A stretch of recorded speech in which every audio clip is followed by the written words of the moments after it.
Have you ever wondered about the legendary Crusades? Those epic tales of knights in shining armor, clashing swords in distant, sun-scorched lands. It's a story of faith, ambition, and conflict that shaped the world we live in today. But what were they really about? Let's journey back 1,000 years and uncover the truth behind knights, blood, and faith. The Crusades explained. It all begins in the late 11th century. Europe was a patchwork of feudal kingdoms, united under the spiritual authority of the Pope in Rome. Meanwhile, the holy city of Jerusalem, sacred to Christians, Jews, and Muslims, was under the control of the Seljuk Turks. Pilgrims who traveled there reported increasing difficulties and dangers. This news reached Pope Urban II, a powerful and ambitious leader. In 1095, at the Council of Clermont in France, Pope Urban delivered a speech that would change history.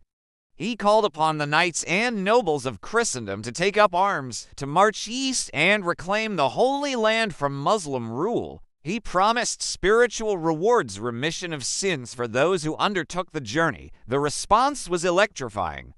Cries of Deus Vult, or God wills it, echoed through the crowd. The First Crusade was born. But this wasn't just a military campaign, it was a mass movement.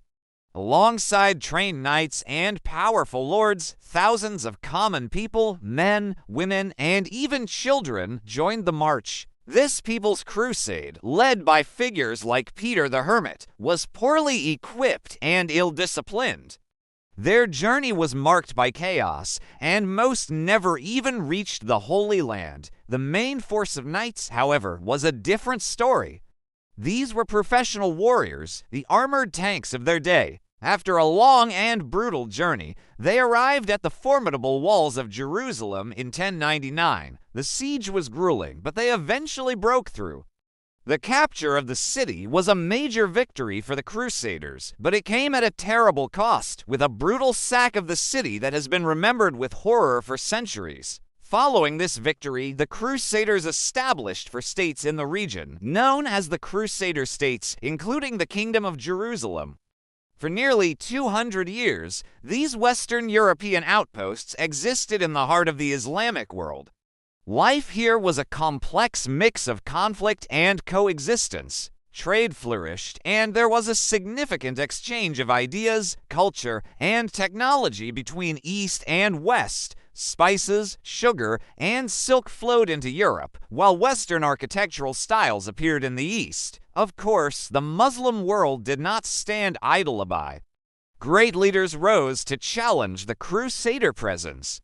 The most famous of these was Saladin, the Sultan of Egypt and Syria. A brilliant military strategist and a man renowned for his chivalry, Saladin united Muslim forces and set his sights on retaking Jerusalem. In 1187, at the Battle of Hattin, Saladin's army won a devastating victory over the Crusader forces. It was a complete disaster for the Kingdom of Jerusalem. Soon after, Saladin recaptured the holy city itself. Unlike the Crusaders' conquest 88 years earlier, Saladin's takeover was relatively peaceful. He spared the city's inhabitants and allowed many Christians to ransom themselves or leave unharmed, an act that earned him respect even among his enemies. The fall of Jerusalem sent shock waves through Europe, sparking the Third Crusade. This is perhaps the most famous of all the Crusades, pitting two legendary figures against each other, Saladin and King Richard I of England, known as Richard the Lionheart. Richard was a formidable warrior and a tactical genius. He won several key battles against Saladin, but he was ultimately unable to recapture Jerusalem. The two leaders developed a strange and fascinating relationship, marked by a deep mutual respect. There are stories of them exchanging gifts and courteous messages, even as their armies fought fiercely. In the end, they signed a truce. Jerusalem would remain under Muslim control, but Christian pilgrims would be guaranteed safe passage to visit its holy sites. It was a pragmatic compromise that ended one of history's most epic showdowns. Over the next century, several more crusades were launched, but none achieved the success of the first. The focus shifted, with some crusades even targeting other Christians, like the Fourth Crusade, which shockingly sacked the Christian city of Constantinople in 1204. The crusading spirit began to wane as political and economic motives often overshadowed religious zeal. By 1291, with the fall of Acre, the last Crusader stronghold, the era of crusades in the Holy Land was effectively over. So, what is the legacy of the Crusades? It's complicated. They fueled centuries of mistrust and conflict between the Christian and Islamic worlds. But they also acted as a catalyst for immense change in Europe.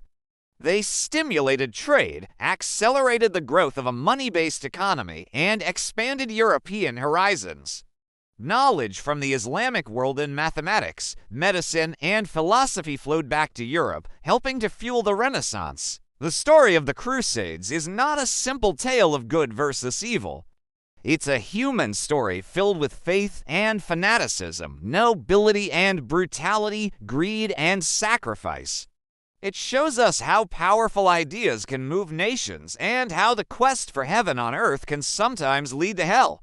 Understanding this complex chapter of history helps us better understand the world we've inherited. Thank you so much for joining me on this journey back in time.